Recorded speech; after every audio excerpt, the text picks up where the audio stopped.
Ari dan yang lainnya terus berusaha mendorong pintu kamar Dina. Sampai akhirnya, prak, pintu itu berhasil dibuka. Dan kali ini, apa yang dilihat Ari hampir saja membuat dia terkencing di celana. Karena di kamarnya tampak... Assalamualaikum warahmatullahi wabarakatuh. Halo teman-teman, apa kabar kalian semua? Semoga sehat ya. Selamat datang di channel ini.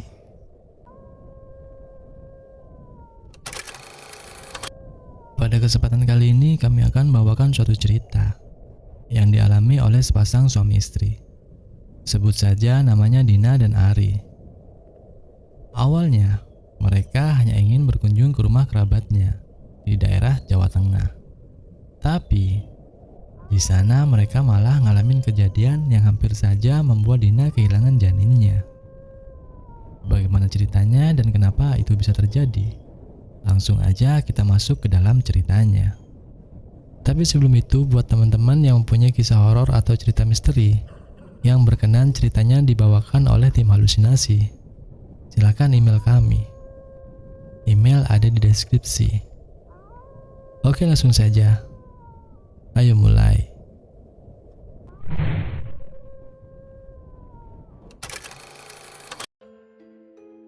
Dina adalah seorang ibu rumah tangga. Dia tinggal di lingkungan perumahan bersama suaminya, Ari. Ari ini bekerja di salah satu perusahaan yang lumayan besar di daerah Surabaya. Suatu hari, Ari mendapat tugas dari kantornya untuk meninjau salah satu proyek yang ada di daerah Jawa Tengah. Rencana awal saat Ari pergi, Dina akan tinggal sementara waktu di rumah orang tua Dina, di daerah Surabaya juga. Tapi rencana itu berubah. Entah ngidam atau gimana, tiba-tiba Dina memaksa untuk ikut Ari ke Jawa Tengah. Mendengar permintaan Dina, tentu saja Ari langsung menolak. Tapi ini permintaan si Dedek loh mas. Ya sudah kalau nggak boleh. Kata Dina sambil mengelus-ngelus perutnya. Tuh, denger dek. Ayah yang nggak bolehin kita ikut. Jadi nanti kalau Dedek ileran, jangan salahin mama ya. Kata Dina lirih sambil terus mengelus perutnya. Mendengar itu, Ari hanya bisa mengelai nafas panjang. Mulai dikeluarin deh senjata pamungkasnya, kata Ari dalam hati. Ya udah, kalau memang mau ikut, kamu telepon dokter Ayu dulu. Boleh nggak kamu ikut ke Jawa Tengah? Lanjut Ari. Setelah berkonsultasi dengan dokter Ayu, akhirnya Dina diperbolehkan untuk ikut. Dengan syarat, jangan terlalu cepat saat kondisi jalan kurang baik atau dalam keadaan bergelombang. Saat mendengar itu, Dina langsung semeringah. Kemudian dia memeluk suaminya itu. Kalau sesuai jadwal, Ari dijadwalkan 2 hari lagi berangkat ke Jawa Tengah. Tapi, karena berbenturan dengan acara selamatan 7 bulanan kehamilan Dina, akhirnya pihak kantor mengizinkan Ari untuk menyusul teman-temannya ke Jawa Tengah. Tentu saja setelah acara 7 bulan istrinya itu. Singkat cerita, acara selamatan 7 bulan kehamilan Dina dilaksanakan, dan gak ada kendala sampai acara selesai. Hingga akhirnya para undangan dan para kerabat mulai berpamitan untuk pulang. Nduk, Pak De pulang duluan. Ingat, sampai di sana jangan sampai senja. Pesan Pak Joyo. Rupanya, Ari dan Dina nanti akan tinggal sementara di rumah Pak Joyo, Pak D-nya Dina. Sebenarnya pihak kantor Ari sudah menyiapkan penginapan untuk mereka tinggal selama berada di Jawa Tengah. Tapi Dina menolak dan memilih tinggal di rumah Pak D-nya itu. Maklum aja, sejak lahir sampai lulus SMP, Dina tinggal di sana. Karena dulunya di situ adalah rumah kakeknya Dina. Mungkin Dina kangen sama suasana desa kelahirannya itu. Dan sebut saja nama desanya adalah Kidung Rejo. Pagi-pagi sekali, Dina dan Ari mulai packing barang-barang yang sekiranya mereka butuhkan di Jawa Tengah dan meletakkan semuanya ke dalam mobil. Setelah terasa sudah lengkap, berangkatlah Dina dan Ari menuju Jawa Tengah. Mereka sengaja berangkat setelah subuh, dengan harapan sampai di Jawa Tengah itu siang, atau maksimal sore sebelum maghrib, sesuai nasihat Pak Joyo. Tapi sialnya, mungkin karena bertepatan dengan hari libur, keadaan jalan sangat padat. Hingga tepat jam 5 sore, Ari dan Dina mulai memasuki daerah Jawa Tengah. Maaf Pak De, sepertinya kami sampai di sana agak malam. Tadi jalanan macet. Kata Dina yang terlihat menelepon Pak D-nya itu. Aduh. Ya udah nggak apa-apa Dok. Langsung ke rumah, jangan mampir kemana-mana. Jawab Pak Joyo. Setelah beberapa jam perjalanan, Ari dan Dina sampai juga di pintu masuk desa Kidungrejo. Suasana di situ nggak berubah sama sekali. Masih sama seperti terakhir kali Dina meninggalkan desa itu. Hutan bambu di kanan kiri jalan masuk desa masih tampak sangat terjaga. Ari mulai mengurangi kecepatan mobilnya karena jalan di situ agak bergelombang. Kok sepi sekali ya di sini? Tanya Ari. Biasa Mas, kepercayaan warga di sini. Amali katanya kalau keluar rumah lewat waktu senja. Kata Dina tampak santai sambil memandangi jalan yang gak asing bagi Dina. Saat lagi asik-asiknya melamun, tiba-tiba lamunan Dina terhenti. Matanya fokus ke arah kiri jalan. Dari kejauhan, Dina seperti melihat ada seseorang sedang berdiri, tepat di bawah rindangnya pohon bambu. Saat mobil Dina melewati sosok itu, terlihat jelas oleh Dina, seorang nenek dengan rambut terurai. Nenek itu kelihatan agak membungkuk. Matanya menatap tajam ke arah Dina. Nenek itu menganggukkan kepalanya perlahan sambil tersenyum ke arah Dina. Tapi anehnya Dina merasa ada sesuatu yang jahat di balik senyuman itu. Sangat mengerikan. Dina gak berani menatap lagi ke arah nenek tadi. Dia hanya sedikit melirik dari kaca spion mobilnya. Dan benar saja, nenek itu udah gak ada. Dia hilang. Mas, bisa agak dipercepat nggak mobilnya? Pinta Dina ke Ari. Kenapa dek? Jalannya agak bergelombang loh. Jawab Ari. Mendengar jawaban itu, Dina sangat yakin kalau suaminya nggak ngelihat apa yang dia lihat. Enggak mas, aku cuma pengen ke kamar mandi. Jawab Dina. Dina yang merasa ada yang gak beres mulai membaca doa-doa yang dia bisa. Tiba-tiba terdengar seperti ada sesuatu yang jatuh tepat di atas atap mobilnya. Dina dan Ari sempat sedikit menggerakkan badannya karena kaget. Aduh, kejatuhan ranting bambu nih kayaknya, kata Ari. Ari berniat menepi dan memeriksa mobilnya. Jangan mas, terus jalan aja, kata Dina yang sepertinya mengetahui sesuatu. Meski agak bingung, Ari menuruti apa kemauan istrinya itu. Sepanjang jalan Dina tampak menunduk dan mulutnya terus komat-kamit. Sepertinya Dina sedang berdoa. Tak berapa lama Dina kembali meluruskan pandangannya.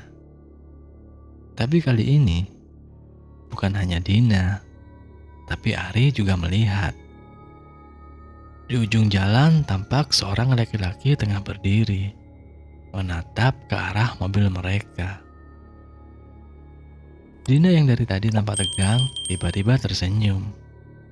Ya, sosok yang berdiri itu adalah Pak Joyo. Mereka sudah tiba di rumah Pak Joyo. Pak Joyo tampak menggenggam keris di tangan kirinya. Tapi dia nggak sendiri. Tampak seorang laki-laki tua berdiri di samping Pak Joyo. Dan laki-laki tua itu sangat Dina kenal. Itu adalah Pak Abu, tukang kebun di rumah Pak Joyo. Pak Abu mengangkat tangan kirinya, sepertinya menyuruh mereka untuk berhenti. Ari pun menghentikan mobilnya persis di depan Pak Abu. Tapi anehnya, saat Ari hendak keluar, tiba-tiba Dina menarik lengan Ari. Sontak Ari menatap ke arah Dina. Dina hanya menggelengkan kepalanya perlahan, seolah melarang Ari untuk keluar. Dan lagi-lagi Ari cuma menurut saja. Kemudian Pak Abu mulai mengibas-ibas bagian atas mobil Ari menggunakan sapu lidi yang dia genggam di tangan kanannya. Entah apa yang ada di pikiran Ari saat itu. Yang pasti dia hanya bengong keheranan melihat kejadian tadi. Ayo mas jalan, itu Pak De sudah nyuruh masuk, Kata Dina sambil mencolek pundak Ari. Ari mulai menjalankan mobilnya hingga masuk ke dalam halaman rumah Pak Joyo. Dan lagi-lagi, ketika hendak turun, Dina menghentikan Ari. Tunggu Pak De Joyo dulu mas, Kata Dina sambil tersenyum kecil. tunggu aba-aba dari aku ya. Lanjut Dina. Tak berapa lama, Pak Joyo menghampiri mereka. Sambil mengangkat kerisnya, Pak Joyo memperhatikan sekeliling rumah. Ayo mas kita turun, jangan berhenti melangkah, langsung masuk ke rumah. Dina dan Ari langsung masuk ke dalam rumah tanpa berhenti, diikuti Pak Joyo dan Pak Abu. Tiba-tiba, tak berapa lama setelah pintu ditutup, terdengar suara seperti ada benda yang menabrak pintu. Ari hanya diam, kemudian dia melirik ke arah Dina. Dina hanya mengangguk perlahan sambil tersenyum kecil. Makanya, Pak Demu berkali-kali berpesan, jangan sampai kemalaman di jalan. Kata Bu Laras.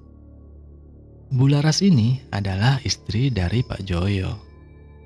Iya Bude, Dina minta maaf.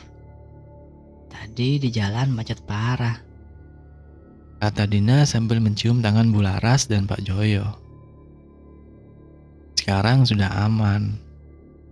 Nduk, cuci kakimu dulu pakai air ini.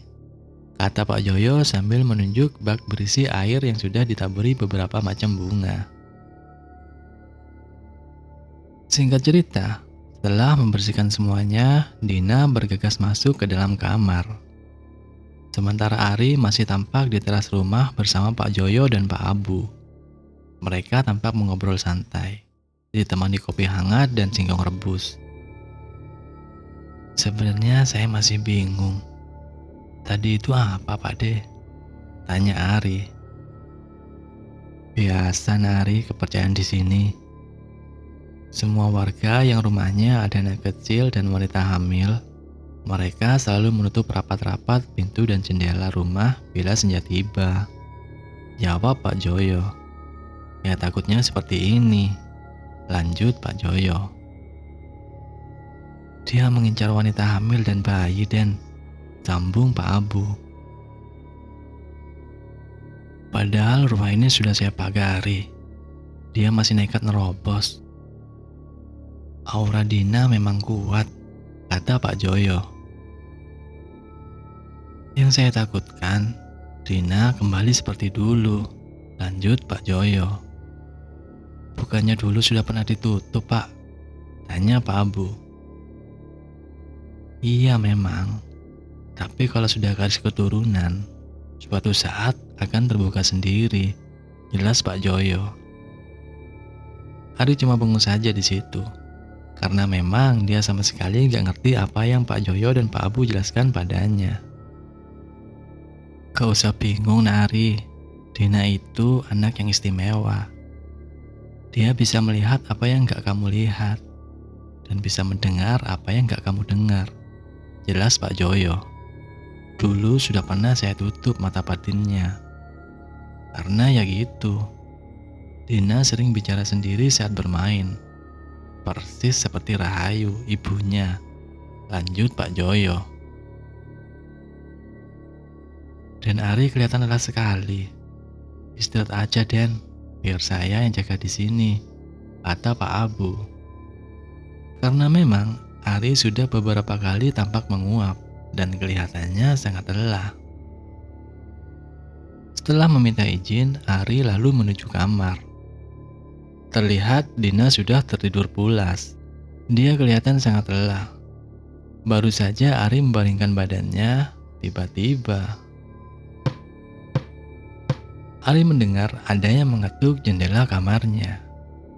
Sontak Ari duduk dan terdiam. Dia coba memastikan apa benar itu ketukan dari jendelanya. Suara ketukan itu terdengar lagi. Dan benar saja, suara ketukan itu berasal dari arah jendela. Sudah Mas, jangan dipeduliin, tidur aja, kata Dina. Rupanya Dina belum tidur. Dan anehnya lagi, Dina tampak santai dengan situasi yang menurut Ari sangat aneh. Itu suara apa, Dek? Tanya Ari. Sudah tidur aja Mas. Besok Mas kan harus bangun pagi-pagi, jawab Dina. Mendengar jawaban Dina, Ari kembali membaringkan badannya. Meski Ari terus kepikiran tentang semua yang terjadi hari ini. Keesokan harinya, setelah sarapan, Ari duduk di teras belakang rumah Pak Joyo. Matanya terus memandangi Dina yang berada di halaman itu. Dina tampak menemani Bularas yang sedang menyiram tanaman. Udara di situ begitu dingin dan sejuk. Pantas saja Dina memilih tinggal sementara di rumah Pak D-nya itu, daripada harus menginap di kota. Setelah menyiapkan semuanya, Ari kemudian berpamitan pada Dina dan yang lain. Ingat Mas, jangan sampai kemalaman. Dan kalau memang harus pulang malam, mending Mas tidur di rumah temannya dulu. Pagi baru pulang, pesan Dina pada Ari. Ari hanya mengangguk saja. Kemudian dia mulai berangkat. Suasana menakutkan di hutan bambu saat malam hari berbanding terbalik pada pagi harinya. Begitu banyak warga yang baru lalang di situ. Singkat cerita, persis sebelum senja, Ari sudah tiba di rumah Pak Joyo. Dia langsung disambut Dina, yang memang sejak tadi berada di teras rumah bersama yang lainnya. Setelah mengucapkan salam, Ari pun langsung duduk dan bergabung dengan yang lain. Mereka tampak tertawa saat Pak Joyo menceritakan masa kecil Dina. Tak terasa matahari sudah mulai tenggelam. Langit sudah memerah. Dan adzan maghrib pun mulai berkumandang. Disusul suasana gelap yang mulai tampak di sisi desa. Ayo masuk Nduk, ajak Bularas. Tapi Dina hanya terdiam. Matanya terus menatap ke arah pohon mangga yang ada di seberang jalan. Pohon itu memang terlihat begitu rimbun. Dan Pak Joyo yang memang sedari tadi selalu mengawasi pohon mangga itu terkejut melihat Dina juga menatap ke arah yang sama. Nduk, kamu ngelihat juga, kata Pak Joyo keheranan. Iya Pak D, sudah semenjak kuliah Dina bisa melihat lagi, jawab Dina. Apa mau ditutup lagi Nduk? Tanya Bularas. Gak usah Bude, Dina sudah terbiasa. Mungkin ini anugerah dari Gusti Allah, jawab Dina. Dina lalu menatap ke arah pohon mangga itu lagi. Kemana dia? Kata Dina. Tenang Dok, insya Allah di rumah ini aman. Ayo sana cepat masuk, perintah Pak Joyo. Malam itu, seperti biasa, Ari, Pak Joyo, dan Pak Abu tampak duduk di teras rumah sambil bercerita santai. "Ini rokok Den," kata Pak Abu sembari menawarkan rokoknya pada Ari. "Ada Pak di tas," kata Ari sambil menuju kamarnya untuk mengambil rokok yang memang tertinggal di dalam tasnya. Di kamar itu rupanya Dina sudah terlelap. Tapi entah kenapa, udara malam itu agak panas. Gak seperti biasanya. Ari kemudian sedikit membuka jendela kamar mereka, agar ada angin yang masuk. Karena dia melihat di kening Dina agak berkeringat. Mungkin dibuka sedikit gak apa-apa. Lagian tadi Pak D bilang di rumah ini aman kan? Kata Ari dalam hati. Setelah itu, Ari menuju teras, meninggalkan Dina yang masih tampak terlelap. Tapi belum sempat Ari membakar rokoknya, tiba-tiba terdengar suara Dina berteriak keras dari dalam kamarnya. Mendengar itu sontak saja Ari, Pak Joyo, dan Pak Abu bergegas menuju kamar Dina. Tapi anehnya, pintu kamar itu susah sekali untuk dibuka. Seperti ada yang sengaja mendorong dari arah yang berlawanan. Dari celah-celah pintu, Ari bisa melihat Dina yang sudah berdiri di pojok kamar. Pergi kamu, Mu. Jangan ganggu aku dan calon bayiku. Teriak Dina yang tampak mengacung-acungkan sapu lidi. Ari dan yang lainnya terus berusaha mendorong pintu kamar Dina. Sampai akhirnya, prak! Pintu itu berhasil dibuka. Dan kali ini, apa yang dilihat Ari hampir saja membuat dia terkencing di celana. Karena di kamarnya, tampak sosok seperti seorang wanita tua. Dan di kepalanya itu terlihat seperti tanduk menjembul di antara rambut yang beruban. Dia merayap di dinding seperti cicak. Dan yang paling bikin Ari gemetar, mata wanita itu hanya satu. Besar sekali, hampir separuh wajahnya. Sambil tersenyum, wanita itu sesekali menjulurkan lidahnya yang panjang. Dan suaranya mendesis, seperti ular. Dia terus menatap tajam ke arah perut Dina. "Umu, jangan ganggu anakku," teriak Pak Joyo sambil mengibaskan sapu lidi ke arah makhluk itu. Tapi entah kenapa, dia sepertinya ketakutan melihat sapu lidi. Makhluk itu kemudian melompat keluar melalui jendela. Dan dari jendela itu, Ari bisa melihat makhluk itu melompat-lompat dari satu atap rumah ke rumah yang lainnya sambil tertawa. Lalu dia menghilang gitu aja dalam gelapnya malam. Ari langsung memeluk istrinya itu. Tapi anehnya, Dina hanya menghela nafas panjang. Seperti sudah terbiasa melihat hal-hal yang mengerikan. Aneh, kenapa makhluk itu bisa masuk? Tanya Pak Joyo. "Maaf Pak De, tadi saya yang buka jendela. Karena Dina berkeringat seperti kegerahan," jawab Ari. "Hampir saja aku kehilangan calon cucuku," kata Pak Joyo. "Ari minta maaf Pak De," kata Ari sambil menunduk. Ya udah, nggak apa-apa Nak Ari. Yang penting Dina dan kandungannya selamat, kata Bularas sambil menuntun Dina ke ruang tengah. "Alhamdulillah kandungan kamu nggak apa-apa, Nduk," kata Pak Joyo sembari memberikan segelas air putih yang sepertinya sudah diberi doa-doa. "Untung Neng Dina terjaga ya Pak, kalau tidak," kata Pak Abu sambil menggelengkan kepalanya. kakek yang nyuruh Dina bangun Pak De, sesaat sebelum makhluk itu datang. Kata Dina. Hah? Bapak. Terlihat semua bingung mendengar penjelasan Dina, kecuali Pak Joyo yang tampak tersenyum sambil membelai rambut Dina. "Kamu memang cucu kesayangan Raden Wijaya Reksodiputro," kata Pak Joyo sambil terus membelai rambut Dina.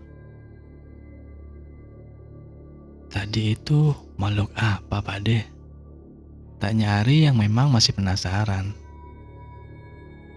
"Itu jin perenggut janin, Ari. Masyarakat di sini memanggilnya Umu Sipian," kata Pak Joyo. Singkat cerita, 2 minggu sudah berlalu. Tampak di halaman rumah, Dina dan Ari sudah bersiap untuk kembali ke Surabaya. Setelah berpamitan dengan semua, mereka lalu berangkat. Jalan-jalan di desa kembali mereka lalui, dan terlihat begitu asri. Sepanjang jalan, Ari tak hentinya melirik ke arah Dina yang sudah tampak terlelap. Andina Mahadewi Putri Wijaya, wanita pendiam yang agak galak. Itu yang pertama kali aku rasakan ketika mengenal kamu. Sampai saat ini masih banyak yang belum aku tahu tentang kamu, tentang sisi misterimu. Tapi bagaimanapun kamu, dan sesakti apapun kamu tetap Dinaku yang manja dan sangat aku sayangi, kata Ari dalam hati sambil kembali melirik istrinya itu. Aneh memang, Dina tersenyum meski dalam keadaan tidur. Sepertinya Dina tahu dan mendengar apa yang Ari katakan dalam hati. Dan melihat itu, Ari hanya bisa tersipu malu.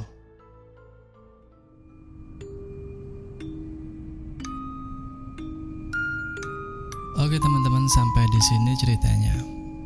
Jangan lupa like dan subscribe agar nggak ketinggalan sama cerita yang lain.